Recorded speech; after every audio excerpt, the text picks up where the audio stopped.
ओम शांति, ओम शांति, ओम शांति। 20/1/2021 को साकार मुरली छ।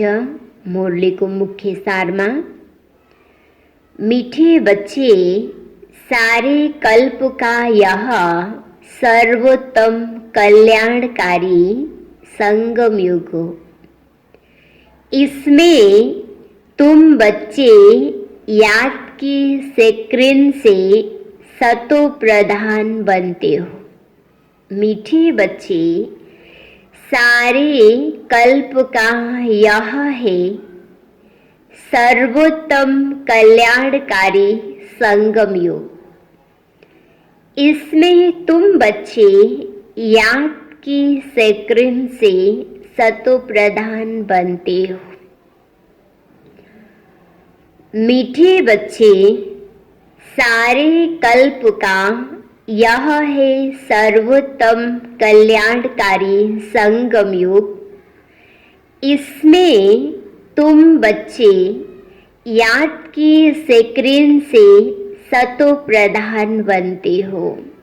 आज बाबाले सारमा भन्नुभयो, सारा कल्पभरिमा नै उत्तम कल्याणकारी युग भनेको अहिलेको युग हो, संगम युग।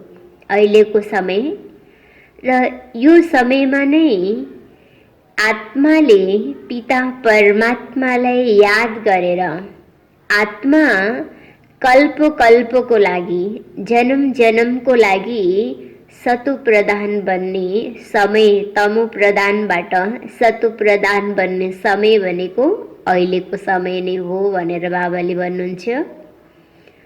प्रश्नमा छ,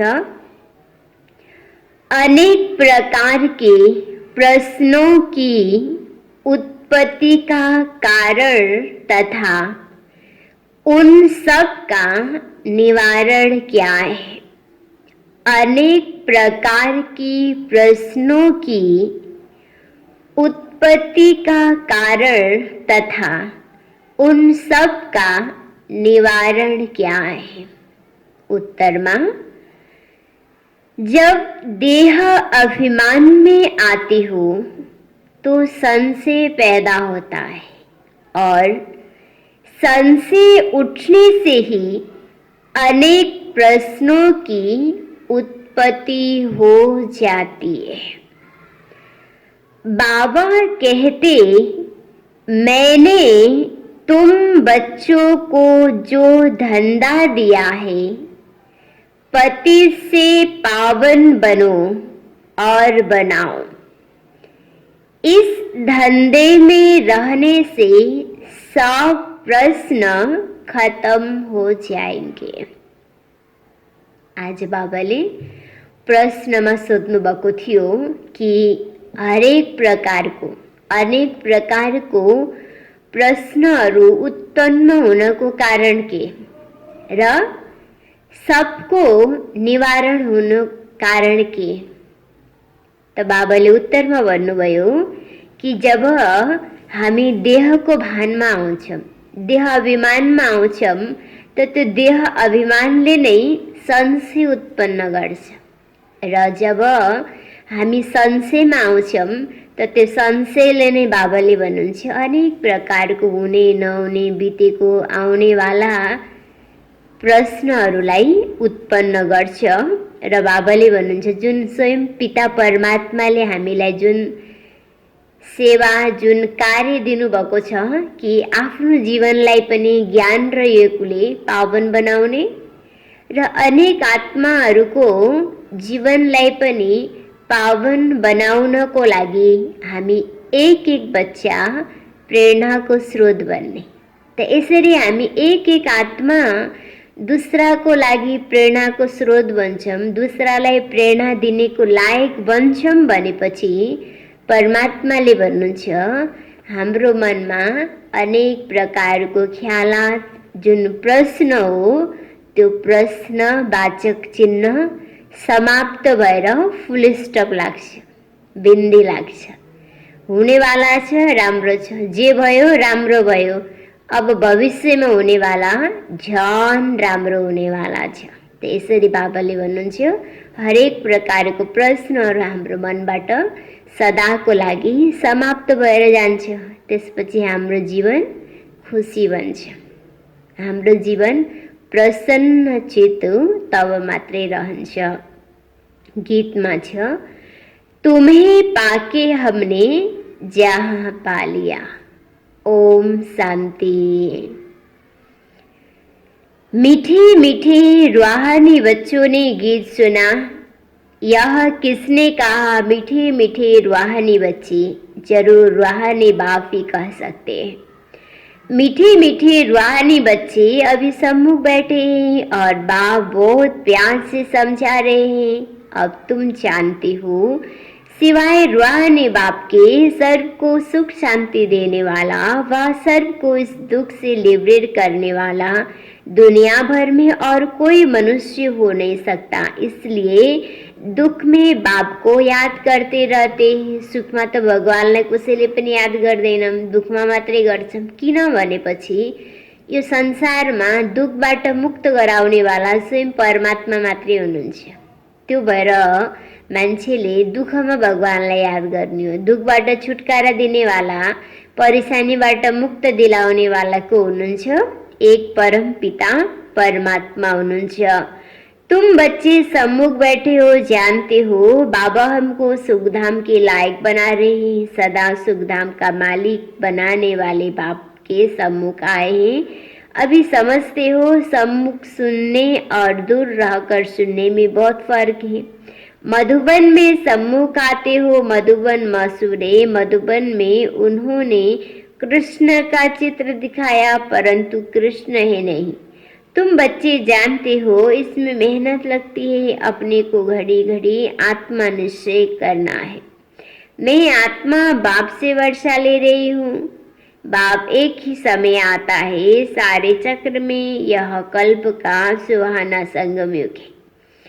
इसका नाम ही रखा है पुरुषोत्तम। यही संगम युग है जिसमें सभी आत्मा, सभी मनुष्य मात्र उत्तम बनते हैं। अभी तो सभी मनुष्य मात्र की आत्माएं तमो प्रधान है, सो फिर सतो प्रधान बनती है। सतो प्रधान से तो सतो प्रधान है तो उत्तम है। तमो प्रधान होने से मनुष्य कनिष्ठ बनते हैं। तो अब बाप आत्माओं को सम्मुख बैठ समझाते हैं। सारा पाठ आत्मा बजाती है, न कि शरीर। तुम्हारी बुद्धि में आ गया कि हम आत्मा असल में निराकारी दुनिया व शांति धाम के रहने वाले हैं। यह किसको पता नहीं, न खुद समझा सकते हैं। तुम्हारी बुद्धि का अब ताला खुलता है। तुम समझते हो बरोबर हम आत्माएं परम धाम में रहने वाले हैं। वह है निराकारी दुनिया, इन कार्पोरियल वर्ल्ड। यह है कार्पोरियल वर्ल्ड, साकार दुनिया जहाँ हामी छौँ। बाकी आत्मा बस्ने बाबाले भन्नुहुन्छ निराकारी दुनिया। अब देखो यहाँ सब आत्माएं एक्टर्स पारधारी है। पहले पहले हम पार्ट बजाने आते, फिर नंबरवार आते जाते सभी एक्टर्स इकट्ठे नहीं आ जाते, भिन्न भिन्न प्रकार से एक्ट होती जाती है। सब इकट्ठे तब होते जब पूरा नाटक होता है। अभी तुमको पहचान मिलती है। हम आत्मा असुल शांति धाम के रहवासी यहाँ आते हैं पार्ट बजाने। बाप सारा पार्ट बजाते नहीं आते हैं। बाप सारा समय पार्ट बजाने नहीं आते हैं।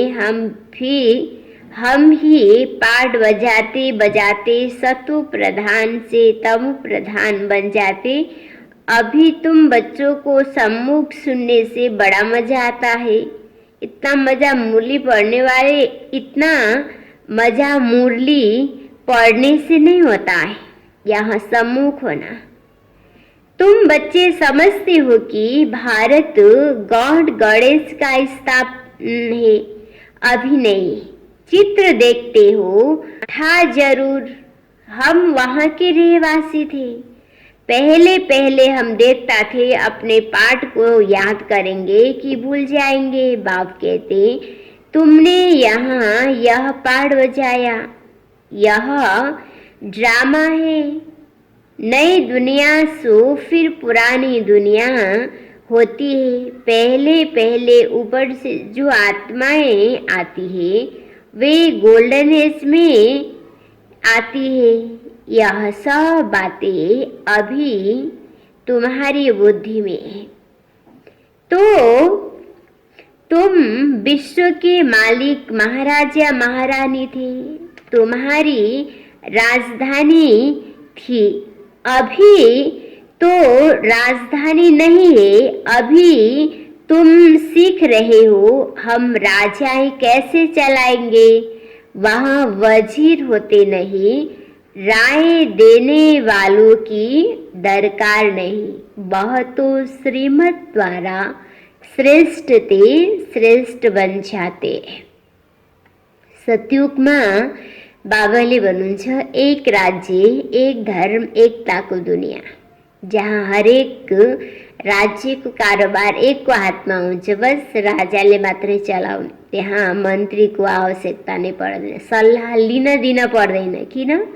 त्यहाँ बाबाले भन्नुहुन्छ हरेकको बुद्धि यति दिव्य हुन्छ कि त्यो दिव्य बुद्धिको कारणले गर्दा ऊ कुनै पनि पोस्टमा छ भनेपछि त्यो पोस्टलाई उसले सजिलै तरिकाले पुरा गर्न सक्छ। द कलियुगमा मनुष्यको आज जति पद पोस्ट पनि छ र त्यो पद पोस्टको लागि सहयोगी पनि छ, तर पनि त्यो कार्य भइरहेको छैन। झन् उल्टो काम होला भन्दा बिग्रिरहेको छ। त्यसकारण बाबाले भन्नुहुन्छ यो कलियुग हो, यसलाई जति बनाउन खोज्यो भने बन्दैन। अब यो कलियुग दुनिया के हुन्छ, मासिएर जान्छ, खत्म भएर जान्छ भनेर भन्नुहुन्छ। फिर उनको दूसरे कोई से राय लेने की दरकार नहीं। अगर कोई से राय लो तो समझा जाएगा उनकी बुद्धि कमजोर है। अभी जो श्रीमत मिलती है वह सतयुग में भी कायम रहती है। अभी तुम समझते हो पहले पहले बरोबर इन देवी देवताओं का आधा कल्प राज्य था। अब तुम्हारी आत्मा रिफ्रेश हो रही है। यह नॉलेज परमात्मा के सिवाय और कोई भी आत्मा को दे न सके। अभी तुम बच्चों को ही देही अभिमानी बनना है। शांति धाम से आकर यहाँ तुम टॉकी बने हो। टॉकी होने बिगर हो न सके, यह बड़ी समझने की बात है। जैसे बाप में सारा ज्ञान है वैसे तुम्हारी आत्मा में भी ज्ञान है। अभी आत्मा कहती है हम एक शरीर छोड़ संस्कार अनुसार फिर दूसरे शरीर लेता हूँ। पूर्ण जन्म भी जरूर होना है। आत्मा को पाठ मिला, जो भी पाठ मिला हुआ है वह बजाते रहते। संस्कारों अनुसार दूसरा जन्म लेते हैं। आत्मा की दिन प्रतिदिन प्यूरिटी की डिग्री कम होती जाती है। पतित अच्छे द्वापर से काम में लाते हैं, फिर भी थोड़ा सा फर्क जरूर पड़ता है। तुम नया मकान बनाओ, एक मास के बाद कुछ जरूर फर्क पड़ेगा।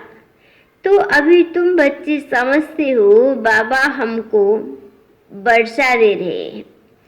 बाप कहते हैं हम आए हैं तुम बच्चों को वर्षा दे। जितना जो पुरुषार्थ करेगा उतना पद पाएगा। बाप के पास कोई फर्क नहीं। हम आए हैं तुम बच्चों को वर्षा देने। जितना जो पुरुषार्थ करेगा उतना पद पाएंगे। बाप के पास कोई फर्क नहीं। तो बाप जानते हम आत्माओं को पढ़ाते हैं, आत्मा का हक है बाप से वर्षा लेने का, इसमें मेल फीमेल की दृष्टि नहीं रहती। तुम सब आत्माएं बची हो, बाप से वर्षा ले रहे हो। सभी आत्माएं ब्रदर्स हैं जिनको बाप पढ़ाते वर्षा देते हैं। बाप ही रूहानी बच्चों से बात करते हैं। लाडले बच्चे सिकिलरे बच्चे, तुम बहुत समय पाठ बजाते बजाते अब फिर घर जाते हो। रूहानी बच्चों से लेना भी ड्रामा में नूर है। शुरू से लेकर पाठ उड़ा हुआ है, तुम एक टर्स पाठ बजाते करते रहते हो। आत्मा विनाशी बनती है, सतयुग में है पावन, इनको कहा जाता है बढ़ती दुनिया। तो अभी सुखधाम में स्थापन होता है, बाकी सब आत्माएं मुक्ति धाम में रहेगी। अभी यह बेहद का नाटक पूरा हुआ, सब आत्माएं मच्छरों से मिसल जाएगी। उस समय की भी आत्मा आए तो पति दुनिया बाकी क्या रहा। वैल्यू उनकी है जो पहले पहले नई दुनिया में आते। तुम जानते हो जो नई दुनिया थी वह फिर पुरानी बनती। यह नई दुनिया, हम पुरानी दुनिया बदली जरूर है। तुम समझते हो बरोबर हम सतयुग के मालिक थे, 84 जन्मों के बाद ऐसे बने। एक प्रकार से यह दुनिया बदलती रहती है। तो तुम स्वर्ग के मालिक बनेंगे, तो हम क्यों न अपने को आत्मा निश्चय करें और बाप को याद करें। कुछ तो मेहनत करनी है, राजाई पाना कोई सहज थोड़ी है। बाप को याद करना है, माया का वंडर है जो घड़ी घड़ी भुला देती है। उसके लिए उपाय रचने चाहिए, ऐसे नहीं बाबा को याद करना है। करे और बाप को याद तो पुरुषार्थ करना है। सिर्फ अपने को आत्मा निश्चय कर बाप को याद करो। व्यस्त व्यवहार में भी रहना है, पुरुषार्थ जरूर करना है। सिर्फ अपने को आत्मा निश्चय कर बाप को याद करना है। तो तभी हो मात पिता, यह सब है भक्ति मार्ग की महिमा। तुमको सिर्फ एक अल्फ को याद करना है। तो एक ही मीठे स्क्रीन है और सब बातें छोड़ो, बाप को याद करना है। बहुत सहज है, परंतु माया का अपोजिशन बहुत है। इसलिए कोशिश करो उस बाप को याद करो तो खात निकल जाएगी। सेकेंड में जीवन मुक्ति गाया जाता है। हम सब आत्माएं रूहानी बाप के बच्चे हैं, वहाँ के रहने वाले हैं। फिर हमको अपना पार्ट मिला है, रिपीट करना है। इस ड्रामा के अंदर सबसे जास्ती हमारा पार्ट है, सबसे जास्ती हमको मिलेगा। बाप कहते हैं तुम्हारा देवी देवता धर्म बहुत बहुत सुख देने वाला है। अब देखो आत्मा को याद रूपी अग्नि से पवित्र बनाना है। योग की अग्नि है यह है। उन्होंने फिर नाटक बैठ बनाए, सीता आग से पार हुई, आग से कोई थोड़ी पावन होता है। बाप समझते हैं तुम तो रावण के राज्य में हो। अब एक बाप याद से तुमको पावन बनना है। राम एक ही है, अगर राम एक ही है। अग्नि अच्छे सुनने से समझते हैं। आग से पार हुई, कहाँ योग अग्नि कहाँ वह। परम पिता परमात्मा से योग सीखने से पति से पावन होंगे। रात दिन का फर्क है। हेल से साहबो सीताएं रावण की जेल में, शोक वाटिका में। यहाँ का सुख तुम आत्माओं को अभी शिव साधन के साथ सगाई हुई है, तो आत्मा फीमेल हुई है ना। शिव बाबा कहते हैं सिर्फ मुझे याद करो, मुझे याद करो, तुम पावन बन जाएंगे। शांति धाम जाए फिर सुख धाम में आ जाएंगे। तुम बच्चों को ज्ञान रत्नों से झोली भरनी चाहिए। कोई भी प्रकार का संशय नहीं होना चाहिए। देह अभिमान में आने से सब बंद हो जाता है। तो फिर बाबू जो धंधा देते हैं वह करते नहीं है। मूल बात है हमको पति से पावन बनना है। दूसरी बात छोड़ देनी चाहिए। फिर बाप जो धंधा देते वह करते नहीं। मूल बात है हमको पति से पावन बनाना है। तो राजधानी स्थापना हो रही है। राजधानी की रस्म रिवाज होगी, वह चलेगी। जैसे वह आत्माएं पतित है, तो दूसरी बात छोड़ देनी चाहिए। राजधानी कैसे स्थापन होगी, रस्म रिवाज क्या होगी, चलेगी नहीं चलेगी। जैसे महल बनाए होंगे वैसे बनाएंगे। तो मूल बात है पावन बनना। तो बुलाते भी है ना, हे पतित पावन, पावन बनाने वाले सुखी है। तो सबसे पावन है देवी देवताएं। अभी तुम 21 जन्मों के लिए सर्वोत्तम पावन बनते हो। सबसे पावन है देवी देवताएं।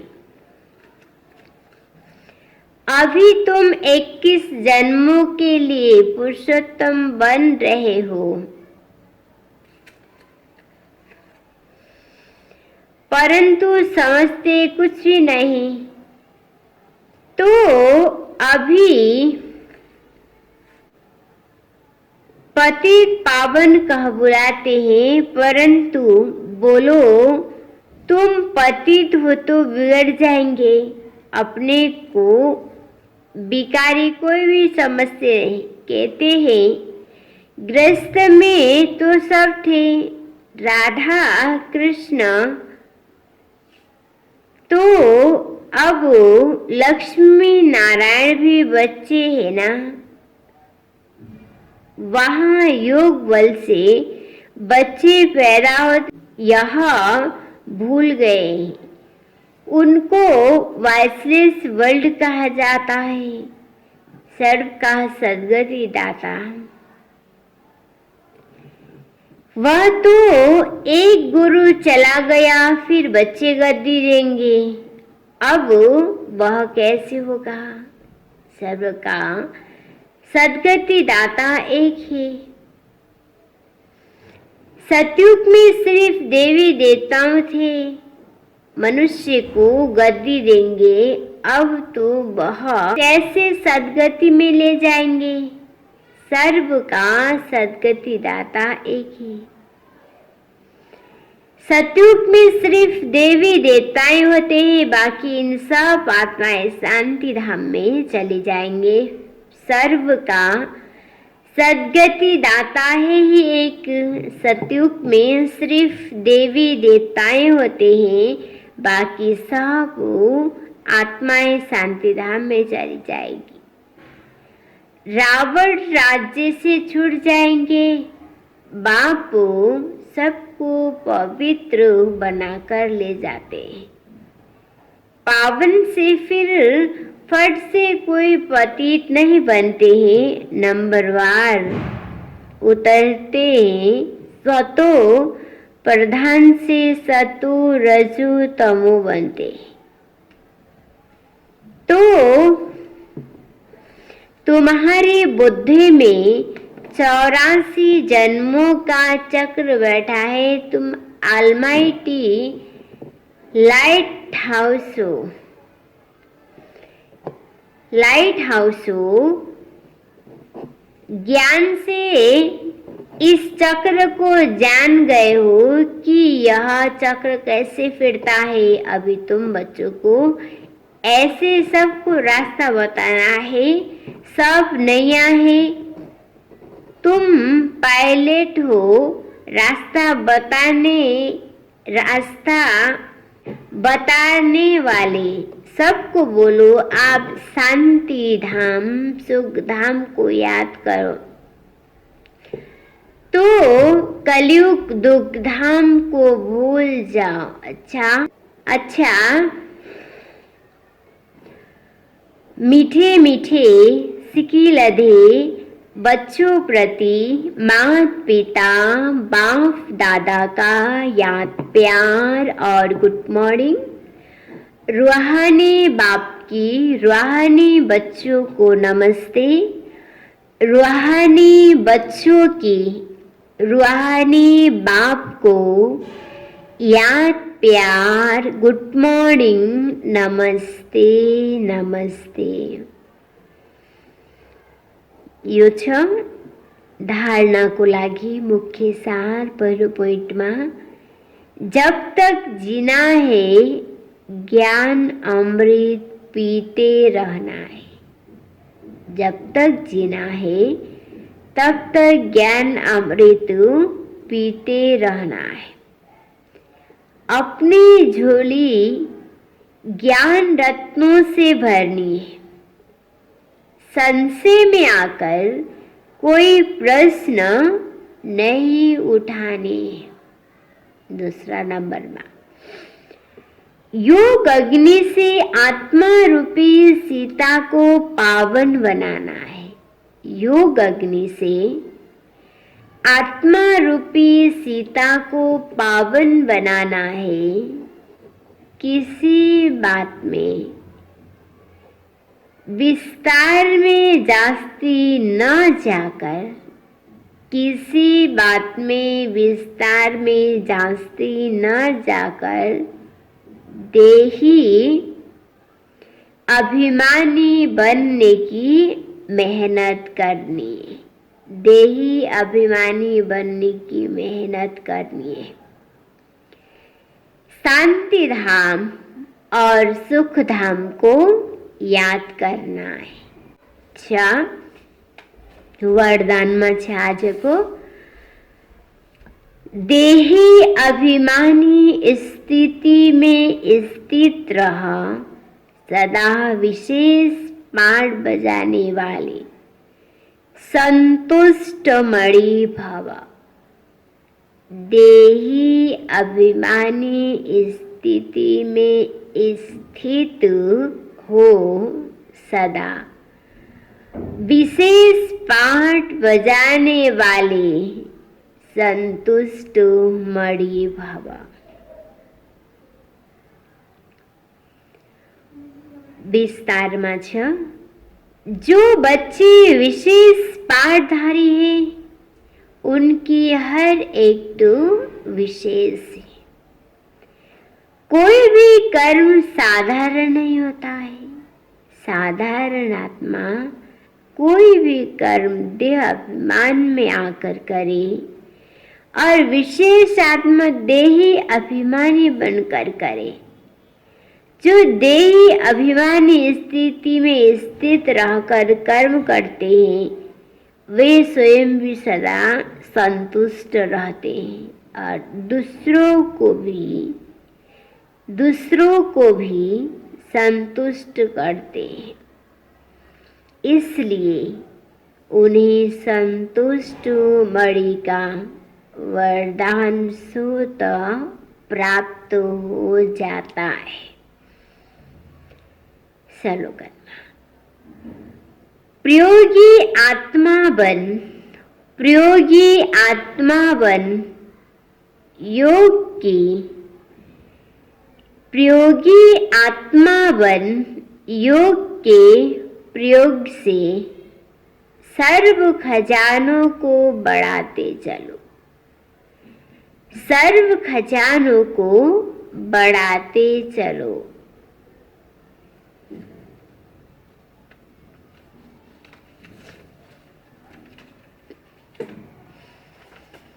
मुरली को सारमा थियो। मीठे बच्चे, सारे कल्पों का यह सर्वोत्तम कल्याणकारी संगम युग, इसमें तुम बच्चे याद की सेकंड से सतु प्रधान बनते हो।